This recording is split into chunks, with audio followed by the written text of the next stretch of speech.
Mire, le damos una bienvenida en este día muy especial, Día del Señor. Queremos decirle que la Iglesia Cristiana Quad City se encuentra en Prescott Valley, Arizona, y nos encantaría que usted algún día pase y nos visite. Yo me llamo Ricardo Vera, soy el pastor del Ministerio Hispano. Todos los domingos tengo la dicha de traducir el mensaje que se predica en inglés. Lo traducimos el servicio de las 11 de la mañana. Luego por la tarde tenemos la hora de discipulado completamente en español a las 5 p.m. y a las 6 p.m. iniciamos con nuestro servicio en español o muchas veces bilingüe dependiendo quién esté presente. Una vez más, yo me llamo Ricardo Vera, Iglesia Cristiana Quad City en Prescott Valley, Arizona. Llámenos al 928-800-0171 o visite nuestro sitio web en el nombre de Jesucristo. Amén.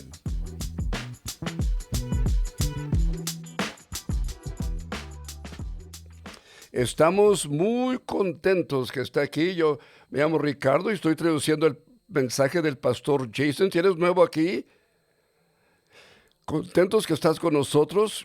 Un saludo. Ustedes aquí en Prescott Valley, ¿verdad? ¿Qué tal un amén? Si tiene su Biblia, ojalá que la tenga. Tómala, por favor, Lucas capítulo 4. Hoy continuamos con esta serie de estudio, ¿verdad? El Evangelio según San Lucas. Estamos trabajándolo línea por línea, versículo por versículo. Solo que vamos a continuar donde dejamos la semana pasada. Ahora, si usted por X razón no puede estar aquí una semana, usted puede llegar a nuestro website y buscar. Recuerden que terminamos con Cristo en Nazaret y cuando llegó a casa, es interesante, resulta que les encanta cómo predica, pero no les agrada lo que predica. Y en vez de levantarse a darle un aplauso o una llamada al altar, al contrario, dice la Escritura que toda la sinagoga se levanta para apiedrar a Jesús hasta la muerte. Y ese es el resultado de ese mensaje en su pueblo natal. Pero Jesús no lo permite, por supuesto, simplemente se aleja y que sepamos, nunca volvió a Nazaret. Al contrario, como veremos hoy, estableció su centro ministerial hacia unas 25 millas de distancia de la ciudad costera que se llama Capernaum. Y ahí estamos en el capítulo 4, verso 31. Dice Lucas, luego bajó a Capernaum, una ciudad de Galilea, y en el sábado enseñó al pueblo. Así que Jesús deja Nazaret, esa región montañosa en Galilea, y realiza el viaje hacia Capernaum. Baja porque esta ciudad está a 690 pies bajo el nivel del mar. Este es un lago, ¿verdad? Y esta ciudad está costeada por este lago. Pero era una base perfecta para el ministerio de Jesús. Se encontraba en una ruta, mire, una ruta comercial muy importante y su nombre es la Vía Maris, el camino del mar. Este es el camino que te lleva de Egipto, pasa por Siria, Israel, Turquía, Irak y Irán. Ahora es lo que hoy conocemos como Irán y Irak, paseando por Turquía, pasa por el mar Mediterráneo. Era una vía mayor, sin aviones o ferrocarril. Esta vía conectaba a toda la gente del Imperio Romano.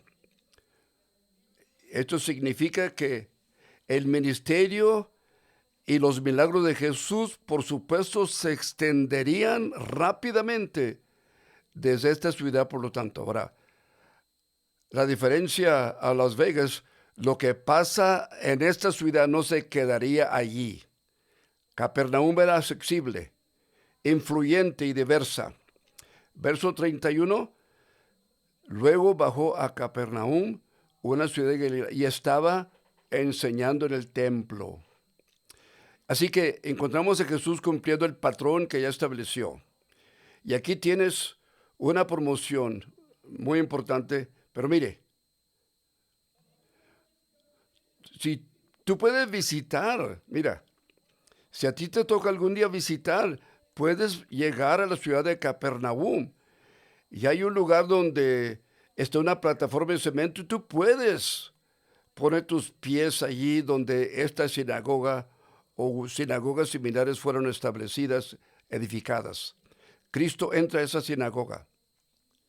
Y hoy en día se puede ver que aprovecha la oportunidad para enseñar y la escritura dice que quedan maravillados por la enseñanza que les presenta. Entonces la palabra autoridad dice que enseñaba con autoridad. Y esta es nuestra palabra para nosotros a hoy. En el verso 31 se usa esa palabra. La mayoría de los lectores o fariseos o escribas siempre se encontraban citando las palabras de aquel profesor, aquel escriba, aquel intelectual, pero Jesucristo no hace eso. Se sorprenden porque la enseñanza de Jesucristo viene de lo que está diciendo es cierto. Entonces, Él enseñaba con autoridad. Él no necesitó que alguien más le diera validez. Él era y es la autoridad máxima. En el verso 33, en la sinagoga había un hombre poseído por un demonio, un espíritu impuro que gritó a pleno pulmón: vete, ¿qué quieres de nosotros, Jesús de Nazaret? Ahora, téngase un momentito, por favor. Quiero que veamos este texto. Si llevas tiempo en la iglesia o eres un estudiante de la Biblia, sin duda, te has acostumbrado a los textos que hablan de demonios.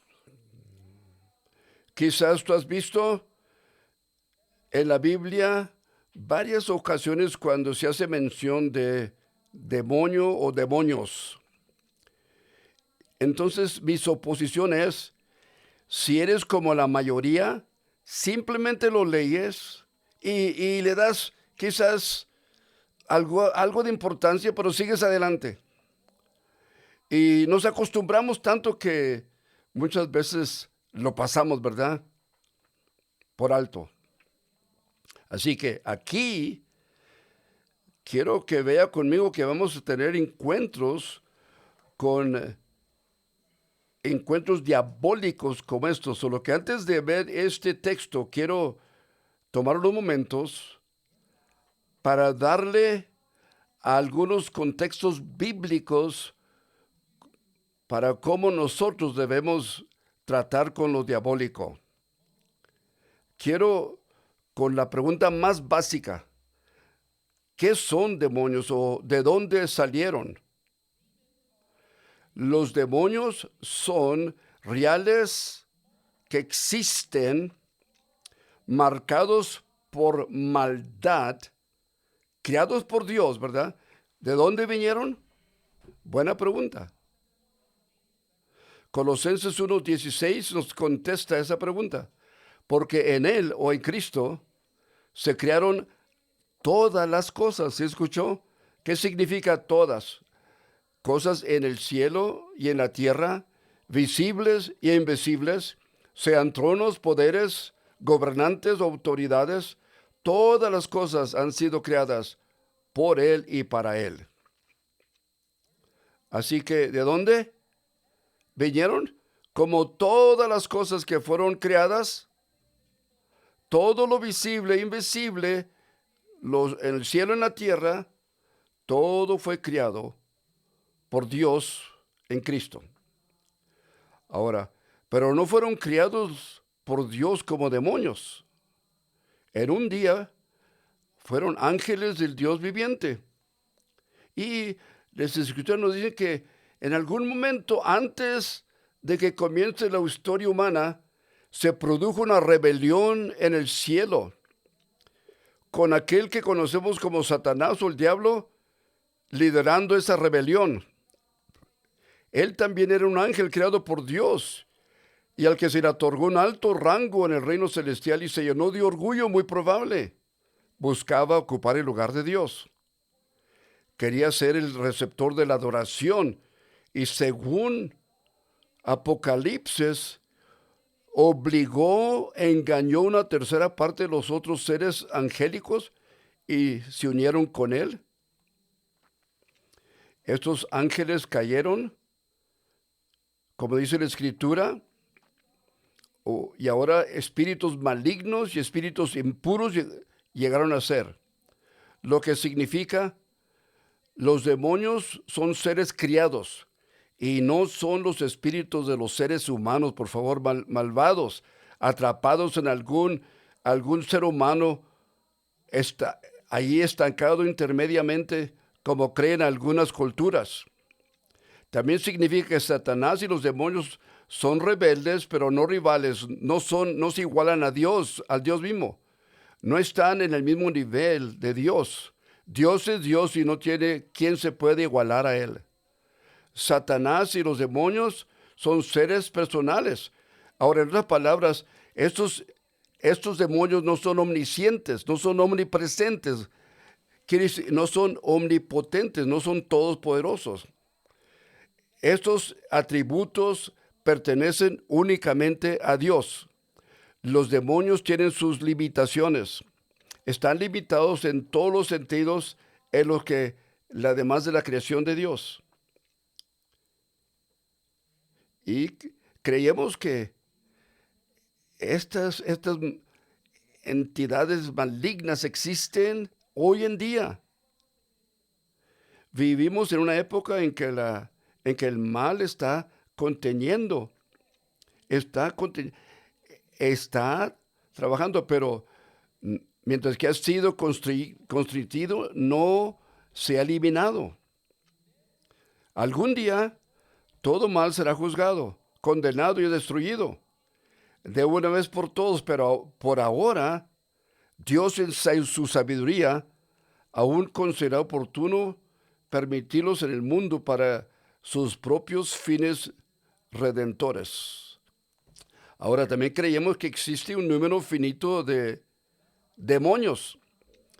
No sé cuántos ángeles había cuando una tercera parte se reveló, solo que no podemos decirte cuántos existen, pero sí sabemos que no hay un número infinito. Y como cualquier enemigo en una batalla, con un número limitado de soldados, esos seres diabólicos probablemente solo se despliegan en batallas estratégicas. Ahora, por favor entienda, esto probablemente significa que no fueron Satanás o los demonios los motivos de que tu rueda se pinchó o la luz se puso roja, te despidieron del trabajo, etcétera, etcétera, etcétera. Le damos mucho crédito al diablo. Lo que plantea la pregunta, ¿qué tipo de interacción podríamos tener con los demonios? Buena pregunta. Quiero darte 4 maneras en la cual posiblemente tengamos encuentros con el efecto diabólico o la obra satánica. La primera, podemos decir, es casi universal.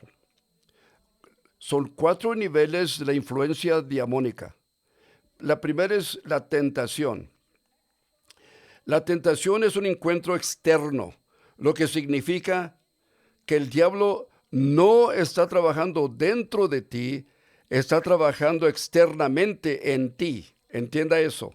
No dentro de ti, sino externamente de ti.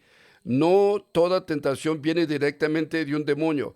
Nosotros no necesitamos ayuda, porque la carne simplemente nos lleva allí. Gran parte de la tentación que soportamos proviene de nuestra carne. y el mundo caído está bajo el control del maligno. Y se ha creado sistemas y estructuras que obviamente están trabajando. En otras palabras, la mayoría de nosotros no necesitamos un demonio para tentarnos personalmente. Lo que trabajó en Génesis y Lucas y Mateo está trabajando hoy en día, pero haber momentos en que las tentaciones vengan de espíritus de tinieblas. Y la forma en que sea esa tentación suele ocurrir no es en figuras marcadas, ¿verdad? Espantosamente. La mayor arma que Satanás usa o los demonios usan a su disposición son las mentiras o el engaño. Mentiras y engaño. Eso fue lo que derribó a nuestros primeros padres.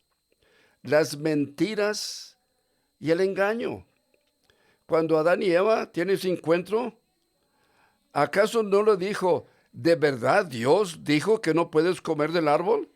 ¿De verdad dijo Dios que simplemente no quiere que seas como Él? No te vas a morir, le metes idea. Simplemente no quiere que seas como Él. La mentira, la mentira es una de las herramientas que los demonios y Satanás usan como carnada para convencernos que los caminos de Dios no son suficientes, no son suficientemente buenos, que Dios te está ocultando algo y que hay mejor manera de satisfacer tus necesidades, tus deseos y placeres, para que pienses que hay mucho más. Y lamentablemente muchas veces creemos las mentiras del diablo más que la palabra de Dios. La segunda manera en que tenemos esos encuentros es la opresión. La palabra opresión se define como trato cruel o una injusticia prolongada. Otra vez, esto es un encuentro externo, entiéndalo, externo. Pero dura mucho más, ¿verdad? Y duele más que simplemente que la tentación, ¿verdad? Esta opresión puede manifestarse como depresión o un sentido de condena, pesadez o miedo, pesadillas o terrores nocturnos recurriendo. Eso siempre parece despertarnos en las madrugadas y despertamos espantados. Esto era la espina en la carne de Pablo cuando dice que el mensaje enviado por Satanás para atormentarlo era el sufrimiento de Job. Son acusaciones constantes dirigidas contra creyentes como Pablo, Job y como tú, ¿verdad? Es externo, pero a menudo parece implacable, constantemente agobiándote. Tiene, y a menudo se puede diferenciar la condena y los miedos, las acusaciones y la depresión del diablo. Mira, cuando viene del diablo, cuando viene del diablo, lo vas a escuchar en la tercera persona. ¿Qué significa eso? La tercera persona. Vas a escuchar en tu cabeza. Eres tan inútil. No vas a escuchar, soy inútil. Vas a escuchar, Dios nunca podría perdonarte. Normalmente uno escucha, Dios no me va a perdonar a mí. Vas a escuchar, eres imposible de amar y las cosas nunca van a mejorar. Nunca dice, yo no me amo. Cuando escuchas la condena, el miedo y las acusaciones en tercera persona, probablemente sea una señal de que la batalla entre tus oídos es espiritual. Es el diablo y sus demonios, en la tentación, en la opresión, externamente, sintiéndolo internamente. Estos son los dos más comunes, la tentación y la opresión. Aquí está, el tercer nivel es la obsesión. De opresión a obsesión. La obsesión se define como una idea o pensamientos que continuamente ocupan y comienzan a invadir la mente al grado de que te pones de acuerdo con las mentiras. Empiezas a creer las mentiras y afecta tu manera de pensar y de creer y amar. Aquí es donde la influencia diabólica empieza a pasar de lo externo a lo interno, donde una persona empieza a creer y a comportarse conforme a las mentiras del enemigo. Su pensamiento ha sido secuestrado por el enemigo. Creen todas sus mentiras. Y en lugar de tener el pensamiento bíblico céntrico, es más mundo céntrico. Ocupan sus vidas y tiempo para que también otros lo crean. Increíble.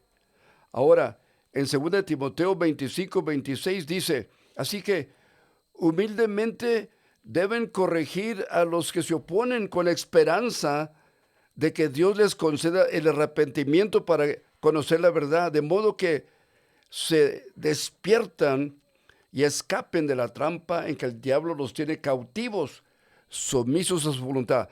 Estamos hablando de las personas cautivas y sumisos a la voluntad del diablo.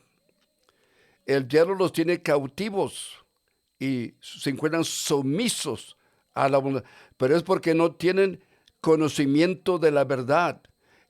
Y si no tienen conocimiento de la verdad, es más probable que crean las mentiras del diablo. Ahora, quiero que vea que ahora Satanás les ha engañado a modo que se ponen de acuerdo en sus mentes con las mentiras satánicas. No están con nosotros. Están en nuestra contra.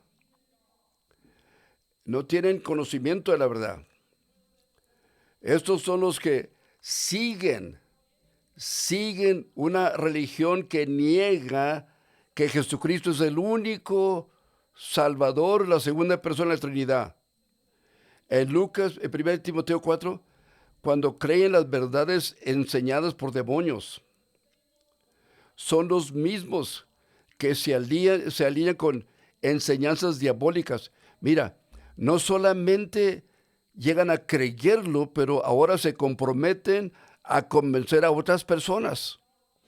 Esta gente está abrazando una teología equivocada. Están engañando a personas que no tienen verdades, convicciones espirituales. Estos son los que están en cualquier fe, que niegan que Jesús es el único, el verdadero Hijo de Dios, la segunda persona de la Trinidad. Estas son las personas que están dañando. Mira, por esta obsesión no solo afectan a los de otras religiones, afectan a quienes no tienen una fe viva. Estos son los que están perpetuando ideologías transgénero. Son ellos quienes abogan por mutilar a los niños. Estos son los que presumen y se jactan de cuántos abortos han hecho. Son los pastores falsos, pastores femeninos vestidos de blanco, que afirman que si Jesús estuviera aquí, sería un proponente del aborto y empujara el asesinato a criaturas inocentes. Ahora ellos son los que dicen que si Jesús predicara hoy dijera, bienaventurados los que terminan con sus embarazos, porque serán conocidos por su bondad amorosa. Wow. Estas son mentiras que han creído. Ya no están peleando en contra de las mentiras, están abrazando, creyendo, y es a tal grado que están predicando y enseñando y aún peleando por esa causa para que otras personas crean también esas mentiras. Por favor, no asuma que este nivel de influencia no te puede pasar a ti. Puede pasar en diferentes áreas de tu vida. Ahora, amigo mío, no solamente es algo diabólico, pero si tú te descuidas, puede ocurrir en cualquier parte de nuestra vida cuando elegimos rechazar la verdad y no solo creer en las mentiras del enemigo, sino compartir esa mentira. Lo que debería hacernos preguntar, ¿de dónde he empezado a creer las mentiras del diablo? ¿De dónde? ¿Dónde fue que yo dejé de creer la verdad y empecé a abrazar las mentiras? ¿De dónde he empezado a aceptar las mentiras como verdad? ¿Cómo empecé a perseguir las mentiras en lugar de la verdad? ¿Dónde es cuando empecé a defender las mentiras y persuadir a otros para que crean también esas mentiras? Eso es una influencia diabólica en tu vida. Y tienes que saber que esta obsesión es progresiva. Quiere decir que crecerá. Empiezas a descartar la verdad en un aspecto, eventualmente será más y más hacia otro y otro y otro más. Una mentira te lleva a la otra. Acepta la primera mentira y te lleva más, hasta que finalmente rechazarás toda la verdad de Dios.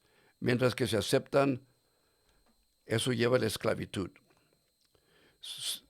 Cuando una persona cree las mentiras lo suficiente tiempo, esas verdades se convierten verdad en la mente de esa persona y esas verdades comienzan a trastornar tu vida y la de otros. Ven tu derrota y lamentablemente te siguen. Número 4. Aquí tenemos la última, es la posesión por demonios.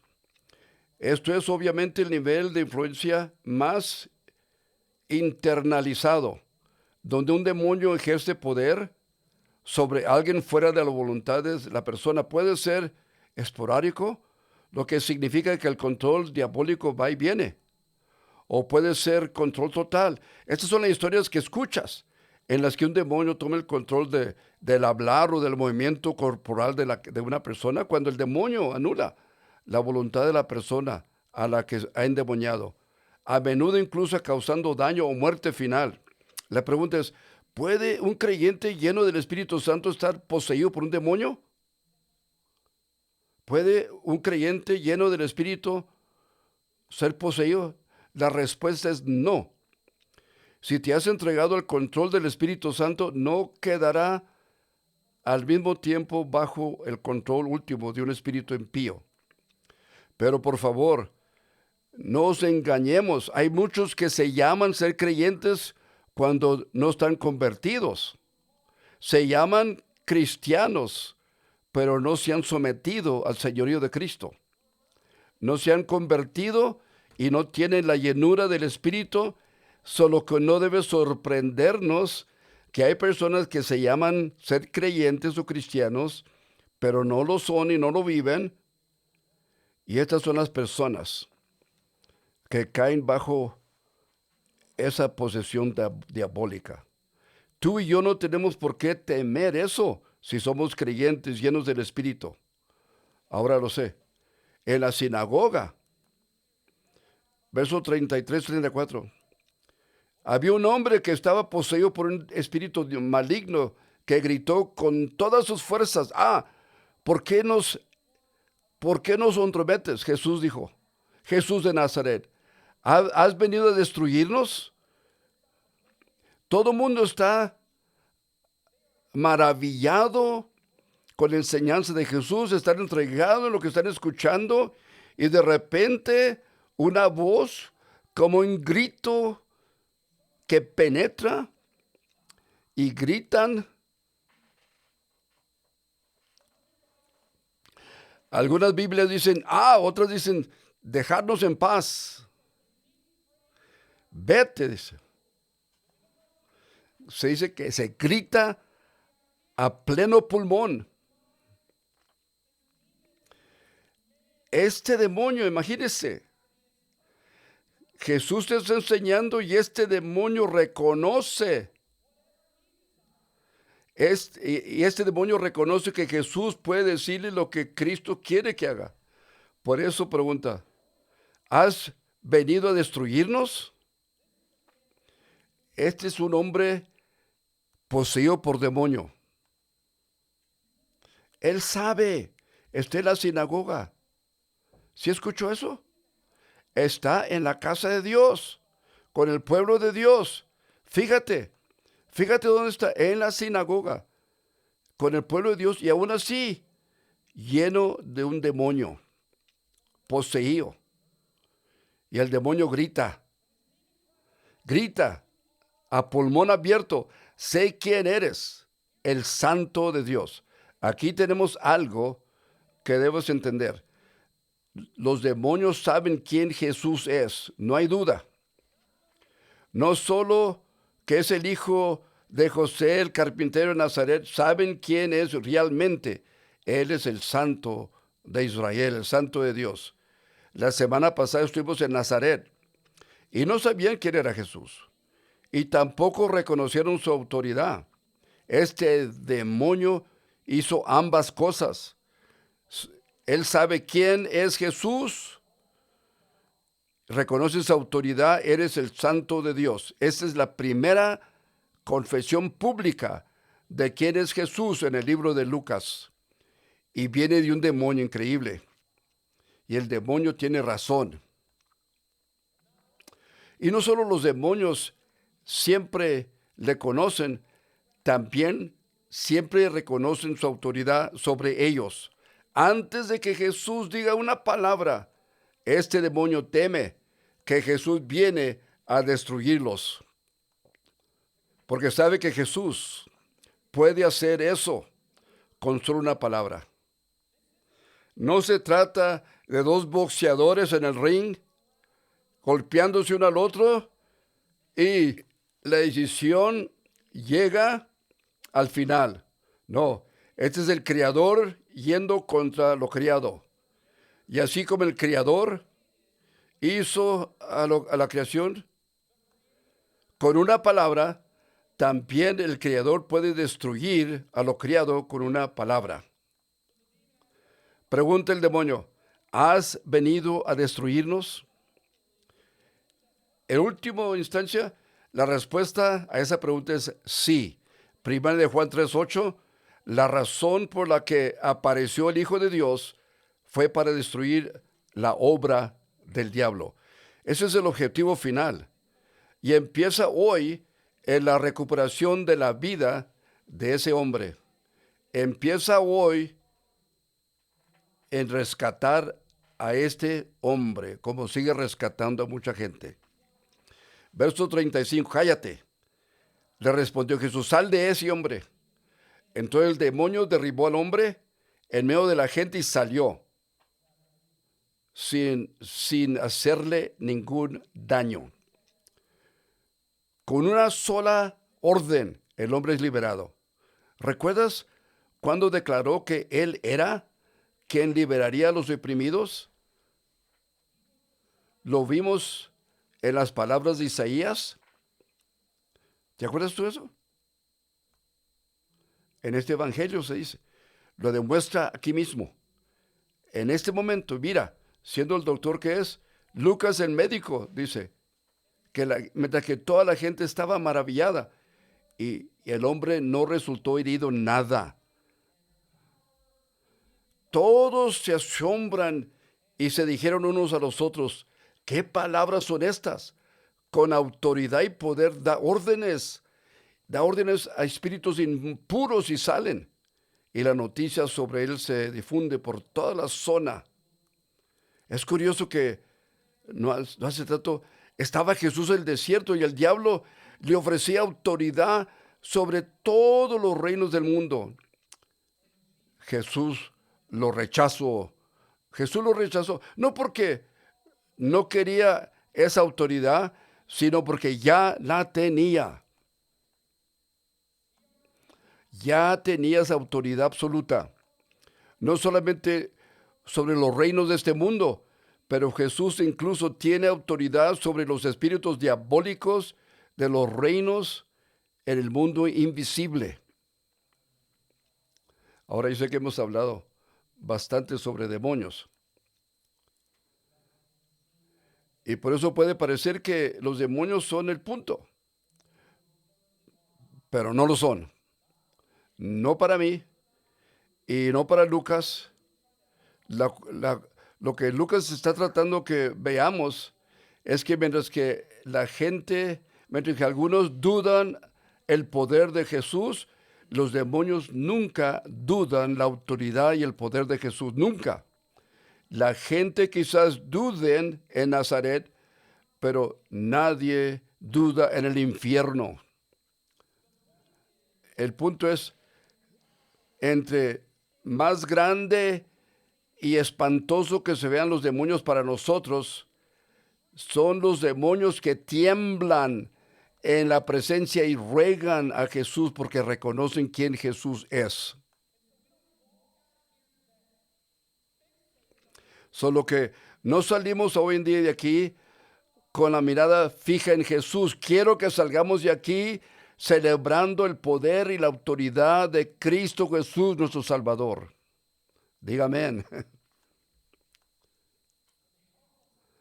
Y nos da fuerza espiritual, mira. Quiero que entremos ahora a un tiempo de comunión porque quiero que celebremos lo que Cristo ya hizo y está haciendo por nosotros. Le pido a los sugieres que pasen y mientras que estos sugieres están por, por pasar las bandejas para que participemos, por favor, yo quiero que esté muy atento. En Colosenses capítulo 2 nos ayuda a entender algo más sobre quién Jesús es. Dice, porque toda la plenitud de la divinidad habita en forma corporal en Cristo, y en Él, que es la cabeza, y Él, que es la cabeza de todo poder y autoridad. Ustedes, que Cristo es sobre todo poder, toda autoridad, lo santo y lo vil, Cristo está sobre todo. Pablo sigue, antes de recibir dice, antes de recibir esa incircuncisión, ustedes estaban muertos en su transgresión. Sin embargo, Dios nos dio vida en unión con Cristo al perdonarnos todos los pecados y anular la deuda que teníamos pendiente por los requisitos de la ley. Él anuló esa deuda que era adversa, clavándola en la cruz. En este momento nos está recordando lo que hizo Jesús. Y eso es antes de recibir esa circuncisión espiritual. Ustedes, muertos en pecado, han sido perdonados. La deuda ha sido cancelada. Y ahora a todos decimos sí y amén. Estos son lo que celebramos cada vez al llevar a cabo la comunión porque queremos que esto nos recuerde de lo que Jesús ya hizo por nosotros, para que vivas en victoria.